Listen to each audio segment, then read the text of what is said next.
smart and Hall of Famer and Fox NFL lead analyst Troy Aikman believes this Dallas team is different than in previous years, adding, quote, "There's an energy that you can feel when you watch them. Those teams that have that kind of enthusiasm and play like they've been playing, usually good things happen."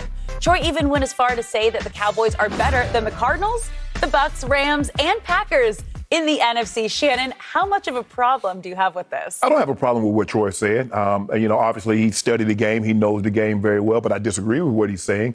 I got the Cowboys the fourth best team in the NFC right now. I'll still put the Rams, the Cardinals, the Bucks, because they all have just as dynamic of an offense as the Cowboys.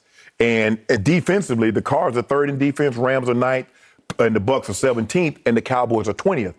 They gave up 21 points to the Eagles. They gave up 28 to Carolina, 20 to the Giants, and most of those teams were missing the entirety of their offense. So I'm not finna fall in love because I think they gave up 29 to the Patriots. And I'm not going to fall in love with them because I still believe they can be had defensively. And I think when you look at the Cardinals, you look at the Rams, you look at the Bucks and what they possess offensively, they can match the Cowboys. And I think that's where the Cowboys applies the most pressure is because their offense, they are dynamic. Their offense is a lot better than what I thought it would be. I think their offense is better than what a lot of people thought it would be.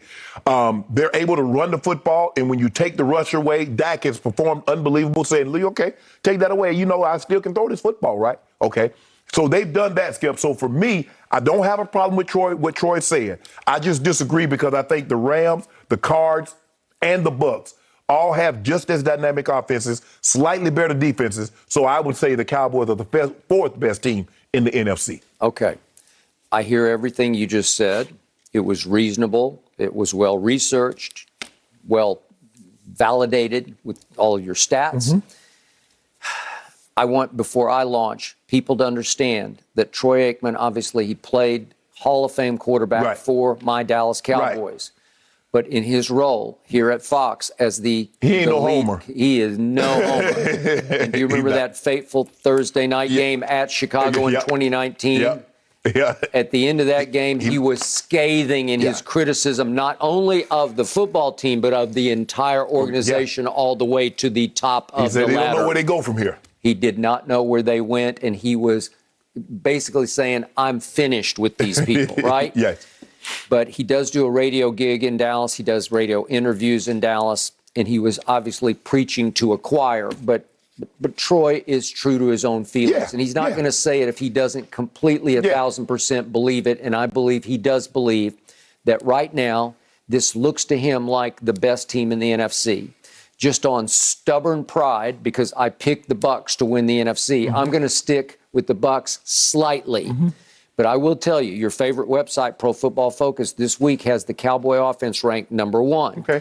And you must give them this, that we saw Brady go to Belichick and struggle for parts of the night. Right. He got hot late, but it was a long, hard, emotional roller coaster of a night for him. And I think you would say, my Cowboy offense looked a lot better against Belichick's defense than Brady's offense looked. He did, but I got to factor in the weather, Skip. It was a cold, rainy, dreary day. It was dreary and rainy and highly emotional. Right, yes. Fraught with emotion. Yes. We got that.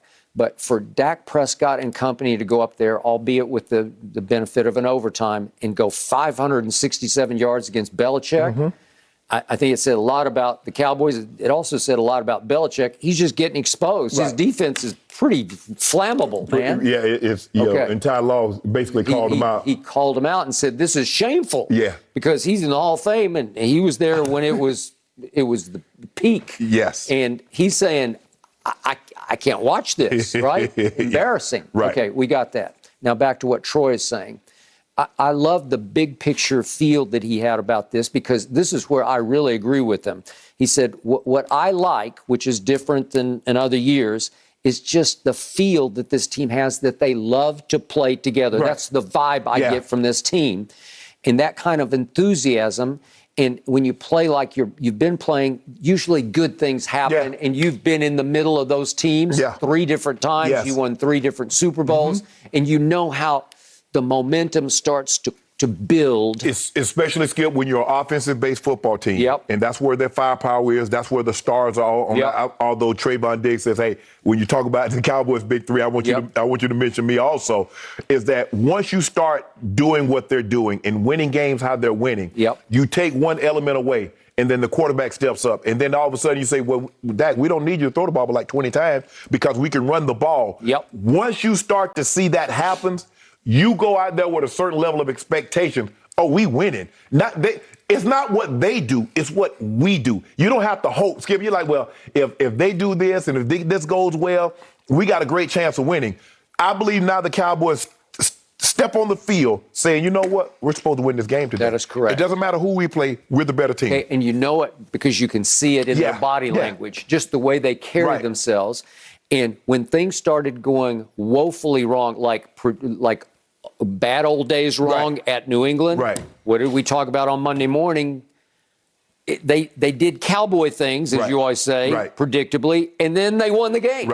They did that, and then they won. They screwed that up, and they won. And that's the mark of a team that's on a roll. It reminds you of, you remember when Tom went there, and they were guys like Tom said, we're going to win the Super Bowl, and Tom, we got Tom. Well, that's the same thing that you have to start with Dak Prescott. When the Rams got Matthew Stafford, everybody was, woo, man, we got Matthew Stafford. Kyler Murray. You see how the Cardinals like, whoa.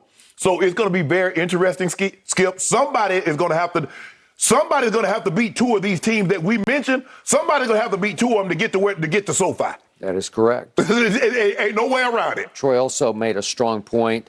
This time, for the first time, there's only one bye in each conference. So you're playing for gold here because it's not going to be two byes. If you get the one, and Dallas has a chance because they don't have that hard of a schedule to me. I said 12-5. I may have been underplayed it a little bit. But if they could get to, what would it be? You're probably going to need to be probably 14-3, Skip. Maybe, okay. Because the Bucs, it's not like the Bucs have got a tough schedule either, Skip. They do not.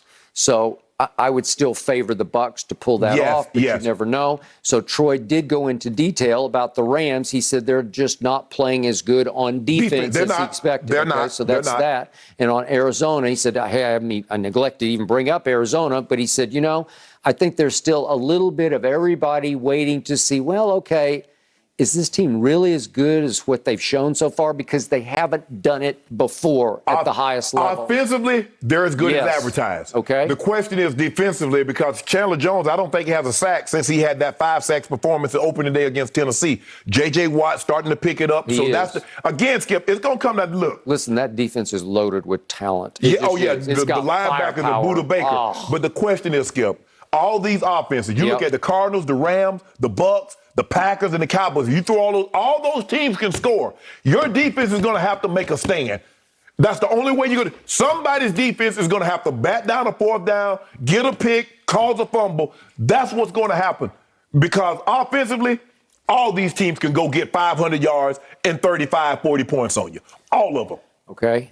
Randy Gregory, I predicted, would have a breakout year, a Pro Bowl caliber year. I don't know if he could make it or not, but the last two games, he has been difference maker. Yes. DeMarcus Lawrence midseason will come back as the bookend in, and then you'll start to have something that starts to make sense, where it'll start to look legit. I think of all the teams that we're talking about, I think the Cardinals have the weakest offensive line. Where the Rams, the Packers are going to get Bakhtiari back, Skip. That's going to solidify their offensive line. We know what the Bucs represent. We know how their offensive line. They might not have the big names, but as a unit, they're and it goes without saying. You got Ty Smith, who's the second-rated tackle. You got Zach Martin, who's the number one rated guard, and you're going to get Lyle Collins back. Next game, Lyle is back. And by the way, the guy who replaced him is playing really well. He's playing well, but he ain't Lyle Collins. No, he's not. So now you just improved your depth dramatically to get Lyle back and have Aaron Steele as a swing tackle. It's going to be very, very interesting, Skip, because you know what? But all these places, Dallas is indoors. The Cardinals are indoors. The Rams are indoors. The Bucs play in warm weather. So only Lambeau. And that's only Skip. So that's the only place. And I don't know if Green Bay, can they hold on and make somebody come to Lambeau in January? Well, they did last year, and it didn't work out. There right? you go, man. You always bringing up old stuff. Well, but it was not that old because it wasn't even a year ago that your man Aaron Rodgers stunk up that fourth quarter. But that's okay. So back to Troy. He summed it up with some real objectivity because I agree 1,000% with his final conclusion here. What is? I imagine as excited as we are right now about Dallas, there's going to come a time here in the next month where we're going to say, well, I don't know, this is a little concerning because we'll say that about every team before this is over. Yes. We always do because injuries, I'm knocking on wood, they're going to happen. Yep. A bad game will happen and you'll say, that's a little concerning. We've said that about other teams already.